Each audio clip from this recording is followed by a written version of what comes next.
At the family dinner, my sister-in-law joked, "Too bad your baby looks nothing like your husband." My husband laughed, "Maybe she has a secret." Everyone joined in. I just smiled, stood up and handed him an envelope. "Since we're sharing secrets, open this." The laughter stopped. His face turned white. "Too bad your baby looks nothing like your husband."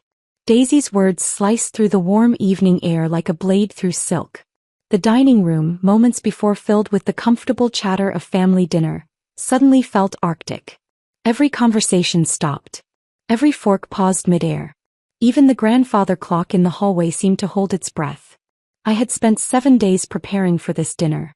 7 days of scrubbing, cooking, arranging, and rearranging everything to perfection.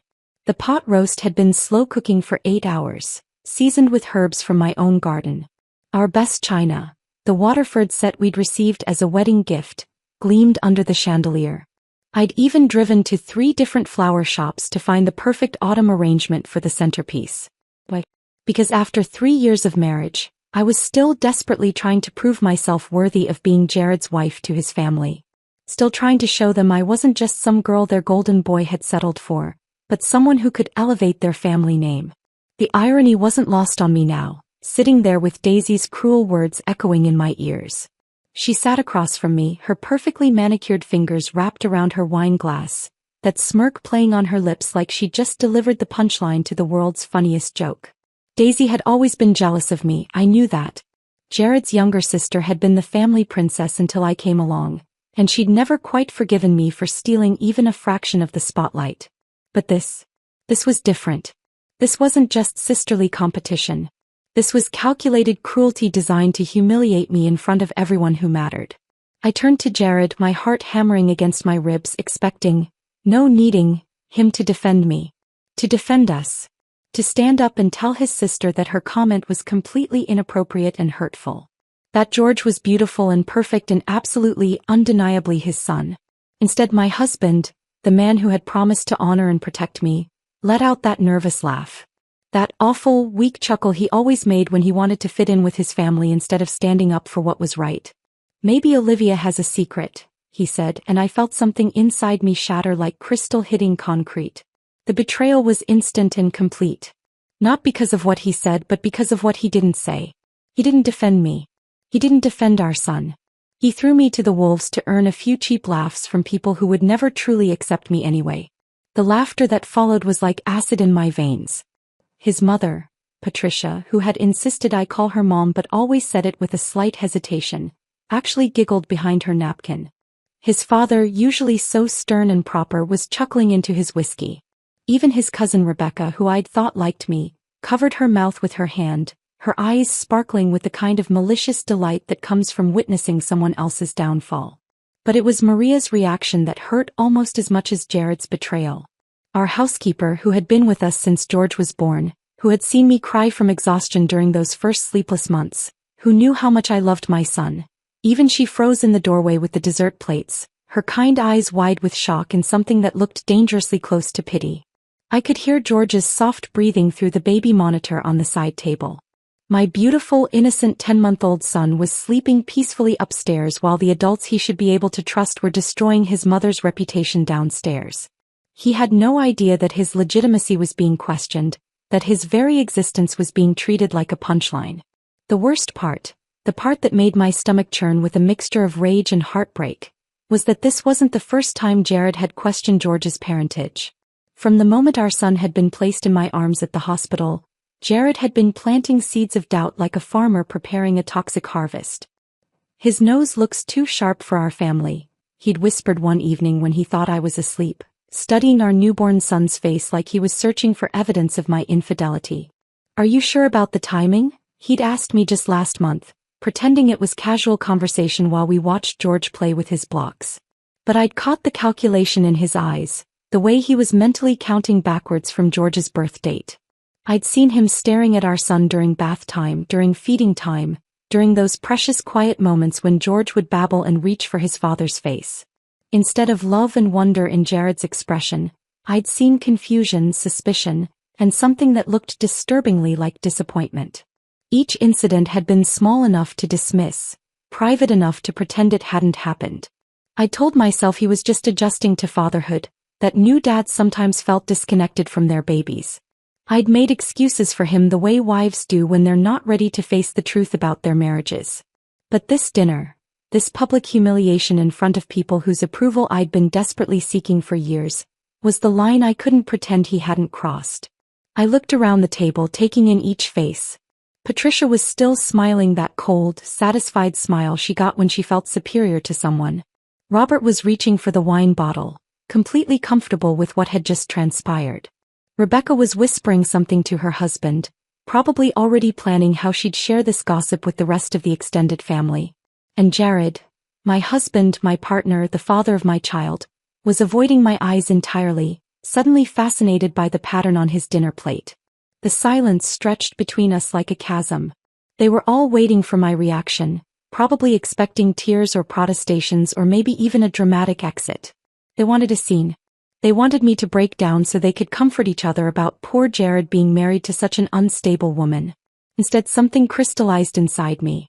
A clarity I hadn't felt in months, maybe years. I wasn't going to give them the satisfaction of seeing me crumble. I wasn't going to beg for their approval or defend myself against accusations that any decent person would know were baseless. I was going to do something better. I stood up slowly, my movements deliberate and controlled. My chair scraped softly against the hardwood floor, a sound that seemed unnaturally loud in the sudden quiet. Every eye in the room followed me as I smoothed my dress and walked toward the bedroom with the kind of calm that comes from finally knowing exactly what needs to be done. Behind me, I could hear confused murmurs starting up again, probably wondering if I was going to pack a bag or call my mother or lock myself in the bathroom to cry. They had no idea that I was walking toward something that would change all of our lives forever. In my jewelry box, underneath the pearls Jared had given me for our anniversary, lay a plain white envelope. I'd been carrying this secret for months, waiting for the right moment to reveal it. Tonight, surrounded by people who thought they knew better than I did about my own life and my own child, was exactly the right moment. When I returned to that dining room, envelope in hand, I would show them all exactly what happens when you underestimate a woman who has finally had enough. My fingers traced the edge of the envelope as I pulled it from beneath my pearl necklace. The paper felt heavier than it should have, weighted with 3 months of secrets and the power to obliterate everything Jared and his family thought they knew about me. It had been a Tuesday morning in July when I'd finally reached my breaking point. George had been napping and I'd found Jared in the kitchen, scrolling through his phone with that distant expression he'd been wearing more and more lately. When I'd suggested we take a family photo for George's baby book, he'd actually flinched. Maybe when he's older, he'd mumbled, not even looking up from his screen. When his features are more defined. As if our son was some incomplete sketch rather than a perfect, beautiful child who deserved his father's unconditional love. That afternoon, after Jared left for work, I'd sat on our bedroom floor with my laptop, researching DNA testing facilities. Not the at-home kits that everyone advertised on television.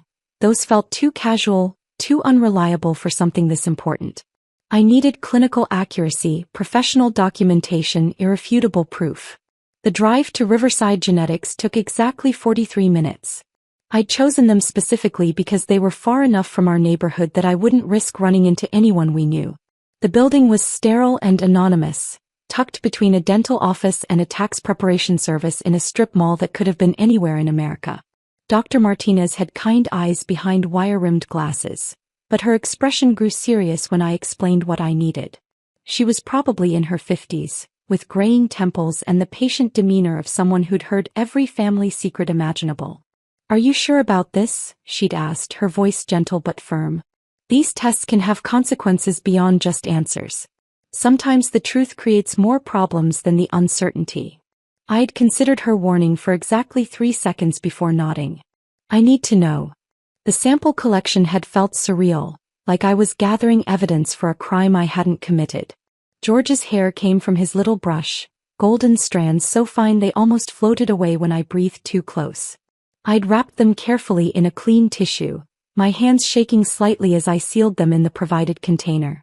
Jared's toothbrush had been easier to obtain but harder to stomach.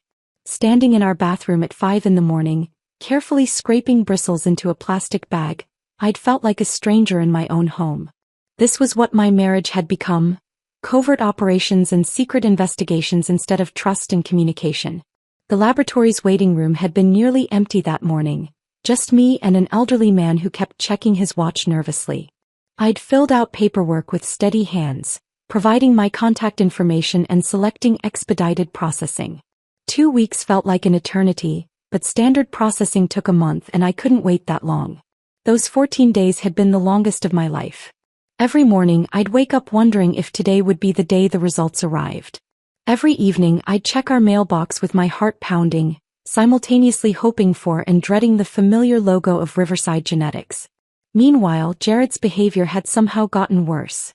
He'd started working late more often, claiming new projects and demanding clients. When he was home, he'd interact with George like he was handling borrowed property. Careful, distant, temporary. During bath time, instead of the silly voices and playful splashing that used to fill our bathroom, there was only mechanical efficiency. The breaking point had come during a family barbecue at his brother's house. Jared's nephew Tommy had run up to show George a toy truck, and everyone had started commenting on how much the two boys looked alike. Normal family chatter, the kind of comparison that happens at every gathering. But I'd caught Jared's expression. A flash of something ugly and suspicious, like he was analyzing genetic evidence instead of watching children play. Later, when his sister-in-law had mentioned how much George resembled Jared at that age, he'd actually said, "Do you think so? I'm not sure I see it." I'd excused myself to the bathroom and cried for 10 minutes, gripping the sink so hard my knuckles went white. The envelope had arrived on a Thursday, mixed in with utility bills and grocery store circulars like it was just another piece of routine mail. My hands had trembled as I'd torn it open, scanning past the technical jargon to find the conclusion that would determine the rest of my life. Probability of paternity, 99.99%. The relief had been so overwhelming I'd actually sat down hard on our kitchen floor, the papers scattered around me like fallen leaves. All those months of whispered doubts, all those questioning looks, all those moments when I'd wondered if I was going insane, vindicated by cold, scientific fact. But the relief had quickly transformed into something else. Fury. White-hot, consuming rage at my husband for putting me through this hell. For making me doubt myself. For treating our son like a question mark instead of a blessing. I'd stared at those results for 3 hours, crying tears that shifted from relief to anger to something resembling grief. Because even though I now held proof of what I'd always known, something fundamental had broken between Jared and me. The fact that I'd needed this test at all meant our marriage was already damaged beyond simple repair. The smart thing would have been to confront him immediately. To march into his office, slam the papers on his desk, and demand an apology for months of psychological torture. But something deeper and more calculating had taken hold of me that day. I'd driven back to Riverside Genetics and requested multiple copies on official letterhead. Professional, undeniable documentation that no one could question or dismiss. I'd had them printed on heavy paper stock, the kind used for important legal documents, and requested sealed envelopes with the laboratory's official stamp. One copy went into our safe deposit box. Another into a folder with our important financial documents. But the third, the one I'd chosen for maximum impact, went into a plain white envelope that I'd hidden in my jewelry box, underneath the pearls Jared had given me for our second anniversary. For weeks, I'd carried this secret like a weapon I wasn't ready to use. Every time Jared made another cutting comment about George's appearance, I'd touch that envelope through my jewelry box and feel a surge of power. Every time his family exchanged those knowing looks at dinner parties, I'd remind myself that I held the truth while they wallowed in their ugly assumptions. The hardest part had been watching Jared with George, seeing doubt where there should have been unconditional love. Our son would reach for his father's face with those chubby little hands, babbling happily, completely unaware that the man holding him was questioning his very legitimacy. But I'd waited, patient as a hunter, for exactly the right moment to reveal what I knew. Tonight, with Daisy's cruel words still echoing in our dining room and Jared's betrayal fresh and raw, that moment had finally arrived. Now, standing in our bedroom with that envelope in my hands, I could feel the weight of 3 months' worth of silence about to shatter into 1,000 pieces. The walk back to the dining room felt like a procession to an execution, except I wasn't the one about to die. My footsteps were deliberately measured, each one echoing against the hardwood with a finality that seemed to announce that everything was about to change forever. They were still sitting exactly where I'd left them, frozen in an uncomfortable tableau of guilt and curiosity. Patricia had her wine glass halfway to her lips, suspended in mid-sip. Robert was cutting his roast with mechanical precision, clearly hoping to avoid eye contact. Rebecca whispered something urgent to her husband, who just shook his head and focused intently on his dinner plate. But Jared was fidgeting with his napkin, folding and refolding it into increasingly smaller squares. The nervous energy radiating from him was almost palpable, like he could sense something dangerous approaching but couldn't quite identify the threat. When I appeared in the doorway, envelope in hand, the entire room seemed to inhale collectively and hold its breath. "Since we're sharing secrets tonight," I said, my voice carrying across the room with crystalline clarity, "open this." I placed the envelope directly in front of him, my fingers lingering for just a moment on the white paper. The contact was electric. Not romantic but charged with 3 months of accumulated power and the promise of revelation. Jared's cocky expression, the one that had been so casually cruel just minutes before, flickered like a candle in wind. He glanced up at me and for the first time in months, I saw genuine uncertainty in his eyes. This wasn't the wife he'd grown comfortable dismissing. This wasn't the woman who absorbed his family's mockery and his suspicious comments with martyred silence. This was someone new, someone who held cards he didn't even know were in play. "What's this about, Olivia?" His voice had lost its earlier confidence, taking on the cautious tone he used when he wasn't sure if he was in trouble. I didn't answer. I simply stood behind his chair, close enough that he could feel my presence, far enough that he had to crane his neck to see my face. The power dynamic had shifted so completely that everyone could feel it, though they couldn't yet understand why. Jared picked up the envelope with hands that weren't quite steady. He turned it over, examining it like he was looking for clues about its contents. There was nothing to see, just plain white paper with his name written in my careful handwriting. "Just open it," I said quietly, and something in my tone made even Patricia stop pretending to eat. He slid his finger under the flap casually, probably expecting a bill or maybe some appointment reminder that I'd been nagging him about. His movements were still lazy, still tinged with the arrogance that had allowed him to humiliate me just minutes earlier. But the moment, the exact instant, his eyes found the letterhead at the top of the page, everything changed. DNA Paternity Testing Laboratory was printed in bold, professional letters across the top of the document. Below it, in smaller but equally official font, were the words that would haunt him: conclusive paternity analysis results. I watched his face transform like I was seeing a time-lapse video of aging. The color drained from his cheeks so quickly I thought he might actually faint. His mouth opened slightly, then closed, then opened again like a fish gasping for air. He read the first paragraph, then started again from the beginning. His eyes moved frantically across the page, searching for some mistake, some loophole, some way for this document to say anything other than what it clearly stated. His fingers began to tremble. Actually tremble like he was suffering from some sudden illness. The paper rustled as his hands shook, and that small sound seemed unnaturally loud in the absolute silence that had fallen over the room. 20 years of swagger, of easy confidence, of casual cruelty, all of it crumbled in the space between one heartbeat and the next. This was the man who'd questioned his own son's legitimacy for months, who'd made me feel like a liar in my own home, who'd just thrown me under the bus for a few cheap laughs. Now he couldn't even form words. The silence stretched like taffy, becoming thicker and more suffocating with each passing second. I could hear George's soft breathing through the baby monitor, peaceful and innocent upstairs while his father's world collapsed downstairs. The grandfather clocks ticking suddenly seemed thunderous. Even Maria had stopped moving in the kitchen, probably sensing the tension from 3 rooms away. "What is it, Jared?" Daisy's voice cut through the quiet like a knife. She was leaning forward now, her earlier smugness replaced by vulture-like curiosity. She reached across the table with greedy fingers, trying to snatch the paper from her brother's paralyzed grip. I moved faster than I'd thought possible, stepping forward and placing my hand firmly over the document before she could touch it. My palm covered the results completely, but I could feel the weight of truth beneath my fingers.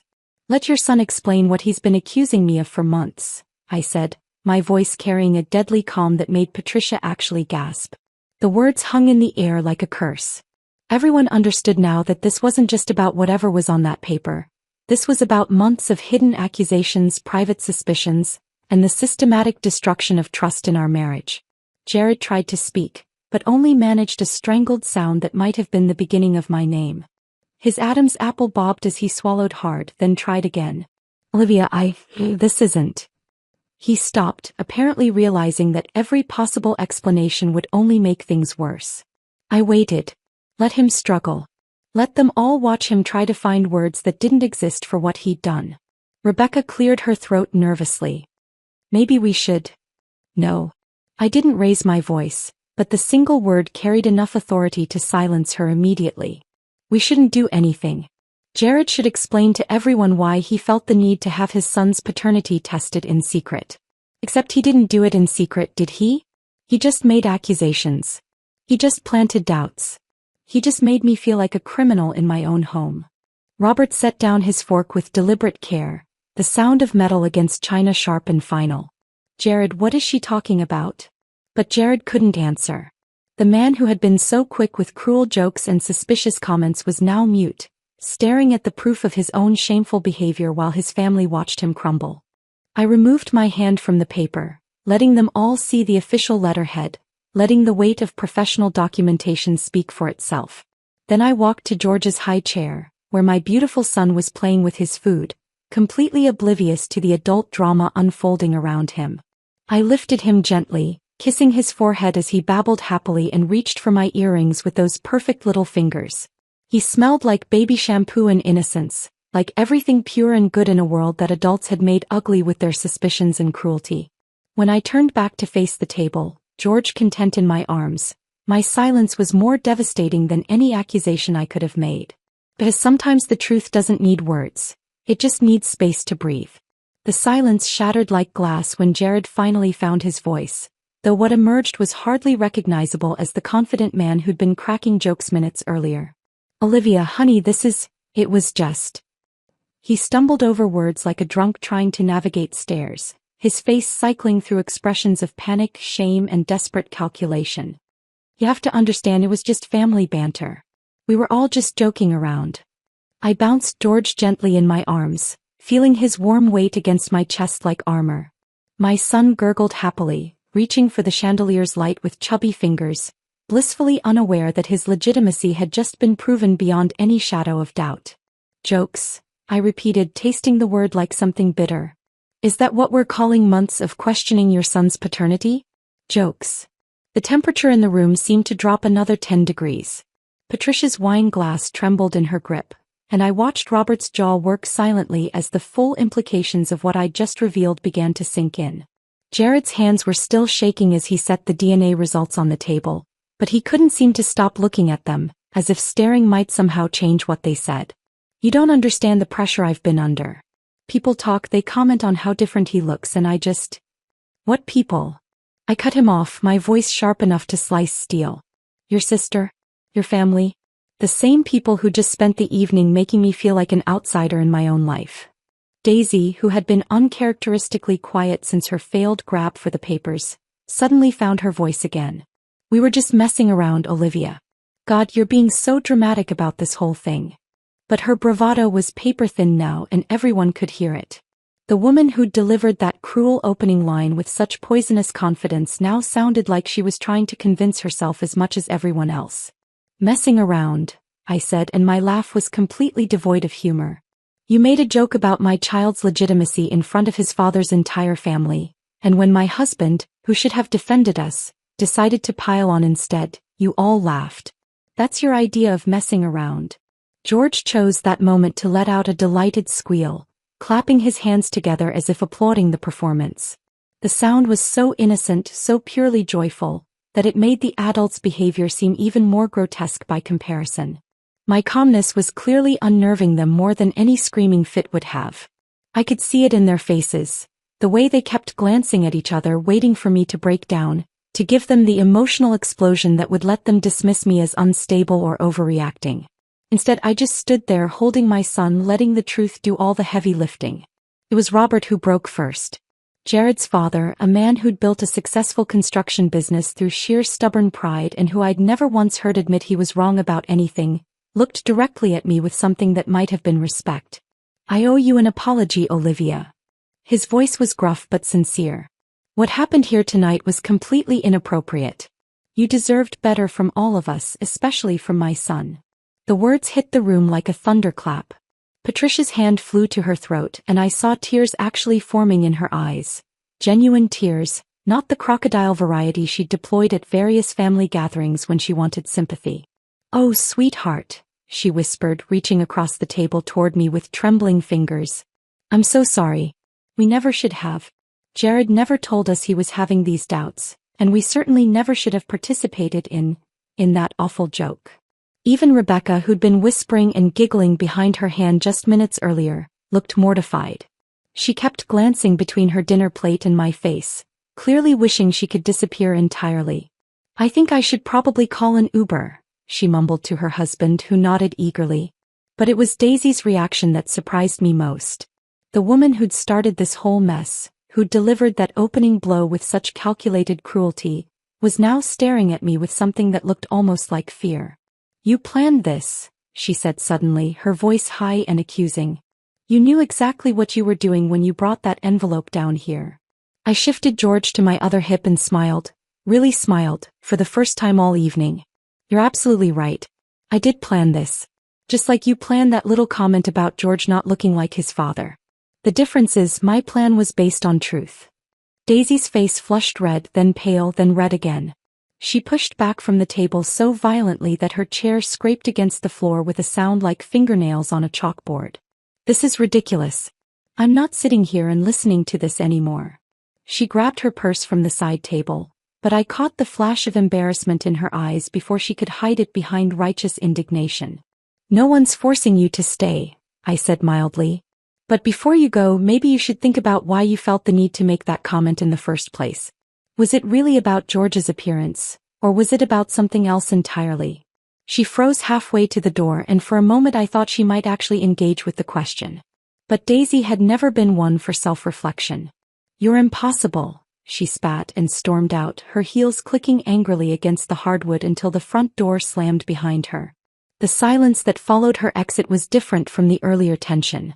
Heavier somehow, weighted with the reality of what had just transpired. Jared cleared his throat nervously. "Maybe we should talk privately about this, Olivia. Work through." "No." The word came out harder than I'd intended, but I didn't soften it. "Secrets deserve an audience, Jared. Just like your joke did." He flinched as if I'd slapped him, which in a way I supposed I had. "You wanted to air your doubts about our son's paternity in front of your family," I continued, my voice steady as stone. "You wanted to make me the punchline of your cruel little joke in front of people whose respect I've been trying to earn for 3 years. So now we handle the consequences the same way, publicly." The power dynamic in that room had shifted so completely that I could practically feel it in the air. These people who had been laughing at me, dismissing me, treating me like some kind of outsider or fraud, they were now watching me with something that looked remarkably like respect. And for the first time since I'd married into this family, I genuinely liked what they saw when they looked at me. The rest of the evening passed in a surreal haze of forced normalcy. Robert and Patricia made awkward small talk about the weather while Rebecca and her husband escaped as soon as politely possible, mumbling excuses about early morning commitments. Maria cleared the barely touched dinner plates with the kind of careful silence that spoke volumes about what she'd witnessed. But it was later that night, after the last guest had left and George was finally asleep in his crib, that the real reckoning began. I stood in our bedroom staring at the suitcase I'd pulled from the closet.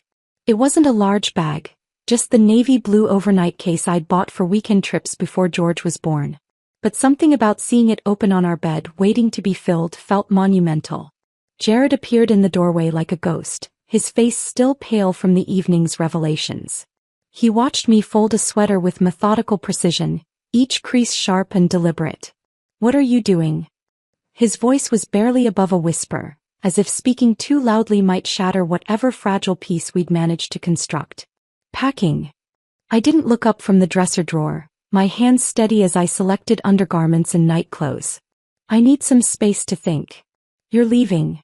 The panic in his voice was immediate and raw. "Olivia, please, we can work through this. Tonight was you publicly humiliating the mother of your child," I said, placing a pair of jeans in the suitcase with the same careful precision I'd used for everything else. Tonight was you questioning your son's legitimacy in front of your entire family instead of defending him. Tonight was you choosing their cruel laughter over my dignity. He took a step into the room, his hands outstretched like he was approaching a wounded animal. I know I messed up. I know I hurt you. But leaving isn't going to solve anything. I finally turned to face him, really look at him, and was struck by how small he seemed. This man who had seemed so confident, so sure of himself just hours earlier, now looked like a child caught in a lie he couldn't talk his way out of. I'm not leaving permanently, I said, and watched the relief flood his features. But I am showing you that I can. The woman you married, the one who would have cried herself to sleep and pretended this never happened, she's gone, Jared. The truth of those words settled between us like a physical presence.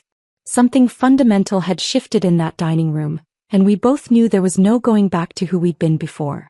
Tell me what you need, he said, and there was a desperation in his voice I'd never heard before. Tell me how to fix this. I closed the suitcase and sat on the edge of our bed, studying his face in the lamplight. Marriage counseling. Real counseling, not just a few sessions so you can say we tried. Full financial transparency. I want access to every account, every investment, every decision. And a public apology to everyone who heard you question George's paternity. He nodded frantically, agreeing before I'd even finished speaking. Yes, absolutely. Whatever you need. Olivia, I'm so sorry. I never meant for things to go this far. But his immediate capitulation, rather than reassuring me, only highlighted how desperate he was to return to the status quo. This wasn't about understanding what he'd done wrong. This was about damage control. You agreed very quickly, I observed, lifting the suitcase from the bed. Almost like you're not really thinking about what any of those things mean. I am thinking, he protested, but his eyes were fixed on the bag in my hands. I just want us to be okay again. We're not going to be okay again, Jared. Not the way we were. I moved toward the door and he stepped aside to let me pass. We might be something new, something different. But the marriage where I begged for your family's approval and swallowed your suspicions? That's over. Over the next 3 days I stayed at my sister's house, sleeping in her guest room while George napped in a portable crib we'd set up by the window. Jared called every few hours, sent flowers, left voicemails full of promises and explanations. But distance had given me something I hadn't realized I'd been missing. Clarity. When I returned home I came back different. Not just emotionally but practically. The first thing I did was change the password on our joint checking account, something I'd never done in 5 years of marriage. Then I called our financial advisor and requested copies of all our statements, investments, and insurance policies. Is everything all right, Mrs. Patterson? He asked, clearly confused by my sudden interest in finances I'd previously left entirely to Jared. Everything's fine, I assured him. I'm just taking a more active role in our financial planning. It was amazing what I discovered once I started looking. Jared had been handling our money competently enough, but he'd also been making decisions, significant ones, without consulting me. A retirement account I hadn't known existed. Investment choices that prioritized his business over our family's security. Small things perhaps, but they painted a picture of a man who saw me as a passenger in my own life rather than a partner. I didn't confront him about these discoveries immediately. Instead, I quietly began transferring important documents to a safety deposit box in my name only. Birth certificates, marriage license, insurance policies, anything that might be crucial if our marriage didn't survive what we were going through. The most surprising discovery came when I was organizing our household files. Buried in a folder marked Miscellaneous were 3 estimates for paternity testing services, all dated from 2 months after George was born.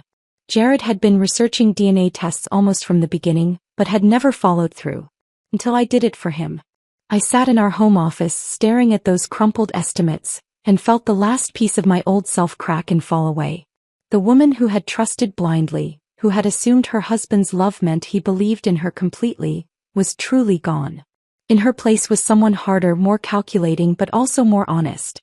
If Jared could question something as fundamental as his son's paternity, then I needed to question everything else too.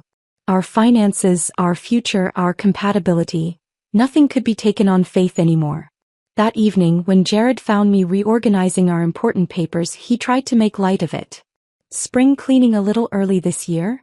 I looked up at him, really looked, and saw not my protector or my partner but someone I needed to protect myself from. The realization was both devastating and liberating. Something like that, I said, filing away the bank statements I'd been reviewing. Just making sure I understand our situation completely. For the first time in our marriage, I was preparing for a future that might not include him. And surprisingly, that possibility didn't terrify me the way it once would have. It felt like freedom. 2 months later, George's first birthday party arrived like a test I hadn't studied for. The house was decorated with cheerful balloon arrangements and a banner that read, "Happy First Birthday, George," in bright primary colors, but underneath the festive atmosphere, tension simmered like water just before it boils. I'd spent weeks planning every detail, not out of perfectionist tendencies this time, but because I needed this day to be about George, not about the family drama that had preceded it. The guest list included our neighbors, my college friends, Jared's co-workers, and extended family members who hadn't been present for that infamous dinner. But they all knew. Word travels fast in families, especially when it involves DNA tests and public humiliation. Patricia arrived early, carrying an enormous wrapped present and wearing the kind of determined smile that suggested she'd practiced it in the mirror. "Olivia, darling, the decorations look wonderful," she said, kissing my cheek with theatrical warmth. Robert followed behind her, shaking Jared's hand with the careful formality of men trying to pretend nothing had changed between them. But I caught the way his eyes lingered on George, as if he was seeing his grandson clearly for the first time. My sister Jenny helped me arrange the food table, whispering updates about who had arrived and who was still expected. "Is she coming?" she asked, not needing to specify who she meant. I shook my head. Daisy sent her regrets. That was putting it diplomatically. What Daisy had actually sent was a brief text 3 days earlier. "Won't be able to make George's party. Hope he has a nice day." No explanation, no attempt at reconciliation, just cold dismissal wrapped in polite language. Honestly, her absence was a relief. The party was complicated enough without having to navigate around the woman who'd started this entire mess. As guests filtered into our backyard, I watched Jared work the crowd with the kind of nervous energy that suggested he'd been building up to something all day. He kept glancing at me, then at his watch, then back at me like he was waiting for some predetermined signal. The moment came after we'd sung, "Happy Birthday," and George had gleefully destroyed his smash cake, getting more frosting on his face than in his mouth. The crowd was laughing and taking pictures when Jared suddenly stood up, clearing his throat with the kind of theatrical gesture that demanded attention. "I'd like to say something," he announced, and conversations gradually died away until all eyes were focused on him. My stomach clenched. We'd discussed this moment during one of our counseling sessions, but experiencing it in real time felt surreal and deeply uncomfortable. "First, thank you all for being here to celebrate our son's first birthday," Jared began, his voice carrying across the yard with surprising steadiness. "George is obviously the star of today's show, and seeing him surrounded by so much love means everything to us." He paused, and I could see his Adam's apple bob as he swallowed hard. This was the moment we'd been building toward, the public accountability I demanded as part of our marriage's reconstruction. "But I also need to address something that some of you may have heard about," he continued, and I felt the entire party's energy shift. People stopped chewing, stopped sipping their drinks, stopped pretending they weren't hanging on every word. "A few months ago, I made some comments and had some doubts about George's parentage that were completely unfounded and incredibly hurtful to my wife." His voice cracked slightly on the word unfounded, but he pushed through. "I questioned something that should never have been questioned, and I did it in a way that was disrespectful and cruel." I could see faces in the crowd processing this information. Some with shock, others with the kind of knowing expressions that suggested the gossip mill had already reached them. "Olivia had a paternity test done to prove what she should never have had to prove. That George is my son, 99.99% certain, beyond any shadow of doubt." He looked directly at me then, and I saw genuine remorse in his eyes, not just performance anxiety. "I'm sorry, Olivia.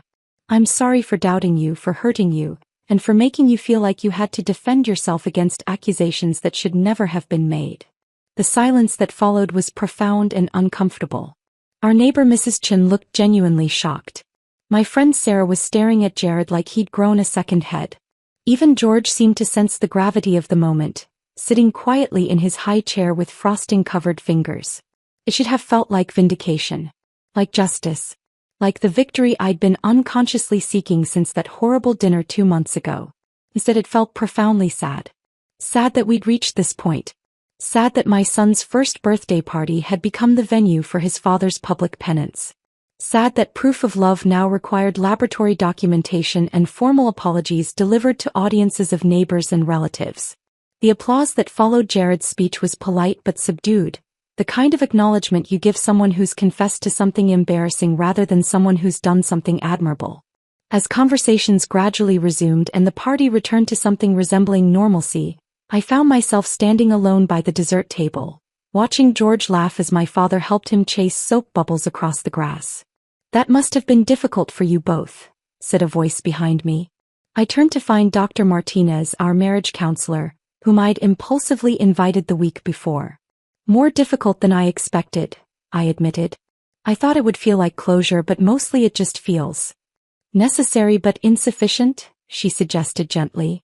That was exactly right. The apology was something that needed to happen, but it couldn't undo months of damage or restore trust that had been systematically eroded. It was a first step, not a final solution. Over the following weeks, the absence of Daisy from our family gatherings became increasingly noticeable, and increasingly welcome.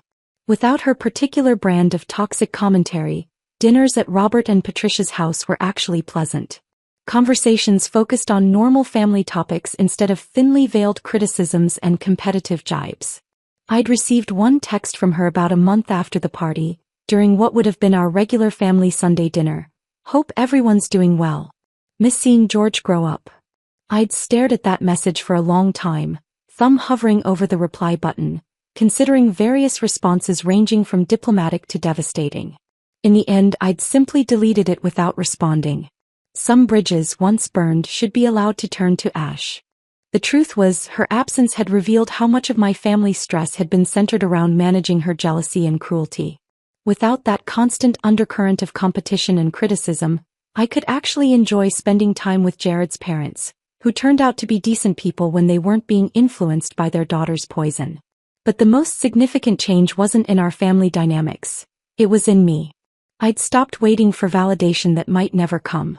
Stopped shrinking myself to fit into spaces that were never designed to accommodate my full presence. Stopped seeking approval from people whose opinions had proven to be both unreliable and ultimately irrelevant to my happiness. The woman who had desperately wanted Patricia to call her daughter with genuine warmth was gone, replaced by someone who knew that respect mattered more than affection, and that boundaries were more valuable than belonging. George would grow up seeing his mother as someone who fought for herself and for him when it mattered most. He would learn that love without respect was incomplete, and that sometimes the most loving thing you can do is refuse to accept treatment that diminishes your worth. That envelope hadn't just contained DNA results, it had contained my transformation from a woman who begged for acceptance to one who demanded it be earned. If this story of ultimate vindication had you absolutely hooked, hit that like button right now. My favorite part was when Olivia calmly handed Jared that envelope at the dinner table, knowing it would destroy his entire world. What was your favorite moment? Drop it in the comments below. Don't miss more jaw-dropping stories of women who refuse to back down. Subscribe and hit that notification bell so you never miss an upload.